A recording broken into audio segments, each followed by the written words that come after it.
sorts of people are coming to the England game tomorrow night, including one Danny Baker from 5 Live. Danny, good to see you. Thank you very much indeed. Just got into town after being in Johannesburg for the last 8 days with my new best friend, Chris Moyes, of course. Yeah, David Moyes, rather.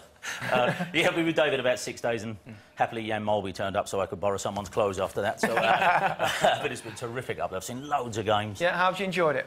Oh, it's hell's a pop in here. I'm bouncing around like a big old space hopper, but I've seen terrific games. And I've got to say, tonight, you needed me to come and put you right. France will make the quarter-finals.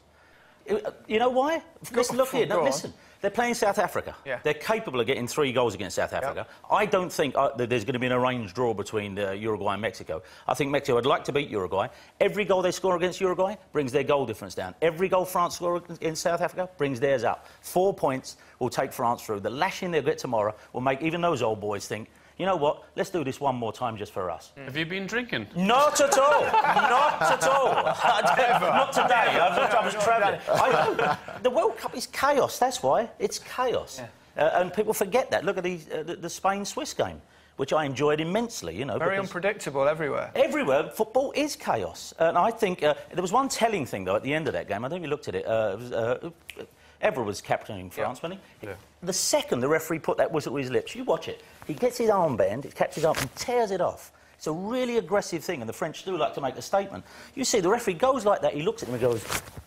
And he did that straight at the bench. But that said, I think they'll say, look, you know, we're not a farce, we will do this once more, they'll beat South Africa, Uruguay will lose to Mexico, anyone take the bet, and France will progress. France are going to the quarter-finals, then how far are England going? England are not yet good enough to go out. We always start like this, right? We start like this and then we forget. We'll bumble around but get through tomorrow. Yeah. But there was a game years ago when we had to beat Poland, I think 3-0, can't remember who scored. But England will progress, they'll get better, and just as we're convinced they've got it, we'll go out. Was it John Cleese once said, you can cope with the despair, it's the hope that kills him? No, I don't have hope. I actually think they'll be beaten finalists, but I wasn't going to say that in open public. But I think they're not yet good enough to go out. There will be a couple of big names, I think, going out in this round. And again, it's not quite as sure as the France thing, but I think Spain could go out. I think the worst thing you need is doubt. And let's face it, you know, Spain have got 2 people on the bench who specialise in the Heimlich manoeuvre for their choking. So they, but Spain have got doubt, and you can't afford to go into these doubts thinking, what are the other teams doing? What are the other teams doing? And the one thing Spain have got now is doubt. The one thing they didn't need. But it serves them right. They played that first half yesterday like they just wanted to be admired. Have England got any doubt, Alan? I want a pint of what he's had, by the way. No, I'm telling you. You know, it's only football, you can say what you like. I think, yeah, Spain are in trouble, and they know it. And the one thing Spain didn't need is that idea of, oh, no. And so, you know, the Swiss have planted that and did it well. They've lost 2 games in 2 years, so they should have a bit of doubt. What about England tomorrow, Alan? What's he going to do? He's keeping his cards close to his chest again? Keeping his cards very close to his chest again. But England will have enough tomorrow. I'm pretty convinced of that. I don't think it matters who they play in goal, who they play up front or in midfield. They still should have enough ability to win this game.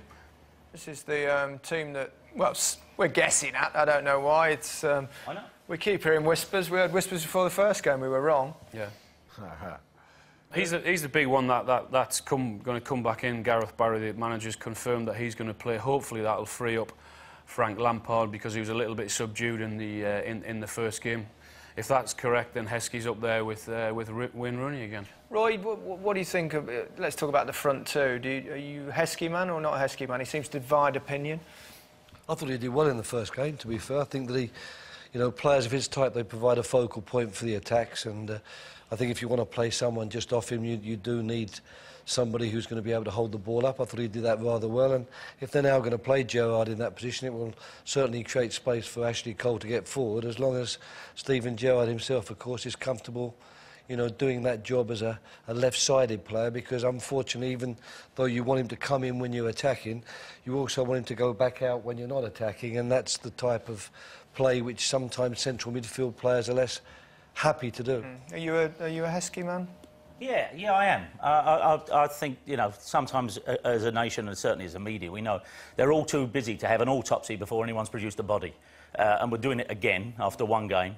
And you could play exactly the same team with Robert Green they did in the first one, because a lot of goalkeepers have flapped. And as you know, over here, they're not making anything like we are. and they could play exactly that same team and they'll beat Algeria. Not convincingly. Yeah. Are every country the same, Clarence? I mean, always hard on your own country, like the England support. We're all worried and nervous. Is it the same in Holland? I mean, you've played in Spain, Italy, everywhere. More the same. I think in Brazil, and it's not it's not so difficult to see how that spirit of a whole country, where they're all behind the team. I mean, in a heavy way. They believe that they're going to win, and the critics are specific. It's strange here today they put things on lampposts to advertise in newspapers, don't they, as you drive along? And it's got, why were Bafana so abysmal? Which is not an image we get at home. And the empty seats last night when the crowd were getting up and going, I think that was encouraging. It shows it's not just images of happy Africa, they're football supporters. And when their team are playing as badly as that, they got up and they went. Football is football. And, but that said, I do think... England is still my favourite, one of my favourites, though. And also Spain, I'm sorry to say that. But no, I don't think Spain is going to struggle too much to get their 6 points. No, without doubt, that's the thing. But France... But of course, then there's the G word. I do think Germany. It is Germany's World Cup. It's a predictable thing. We all like to be controversial, but I can't see Germany conceding as much as a corner before the final. OK, well, lovely to see you, Danny, and thanks for all of you for your time. That's just about it from us. We've seen a terrific game. The World Cup seems to have come to life, and Mexico have beaten France for the first time. They'll be cheering in the streets of Mexico City and Dublin tonight. Goodbye.